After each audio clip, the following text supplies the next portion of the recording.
లడ్డూకి సంబంధించి నెయ్యి వాడినటువంటి దాంట్లో అప్పట్లో ఎమ్మెల్యే ప్రశాంత్ రెడ్డి, ఇప్పుడు ఎమ్మెల్యే ప్రశాంత్ రెడ్డి, అప్పట్లో బోర్డు మెంబర్గా ఉన్నారు వేమిరెడ్డి ప్రశాంత్ రెడ్డి, తిరుమల తిరుపతి దేవస్థానం బోర్డు. ఆమెని నిన్న విచారించారట. ఈ మధ్యన బయటికి చెప్పలేదు అది.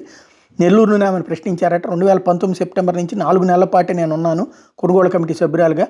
అప్పటి తిరుమల తిరుపతి దేవస్థానం అధ్యక్ష కొనుగోలు కమిటీ సభ్యులను విచారించే క్రమంలో ఆమె చెప్పింది అదట. అయితే అసలు విషయం పక్కన, అంటే హెడ్డింగ్ చూసినప్పుడు ఒక రకంగా ఉంటుంది. వైకాపా కీలక నేత విన్నపంతోనే చిన్న అప్పన్నకి సాయం చేసి, ఎవరైతే మొన్న అప్పన్నకి సంబంధించి పెట్టుకొచ్చారు కదా, అప్పన్నకి డబ్బులు ఇస్తుంది నెల నెల 30,000 రూపాయలు చెప్పిన వీళ్ళే అన్నారు కదా, అది అవును ఇచ్చేది మేమే, కాకపోతే వైవి సుబ్బారెడ్డి అతను కొంచెం చూసుకోమని చెప్తే ఇచ్చాము. మొదట్లో తొలుత నెలకు 50,000 ఇచ్చేవాళ్ళం, తర్వాత 25,000 ఇచ్చాం అని చెప్పుకొచ్చారనమాట.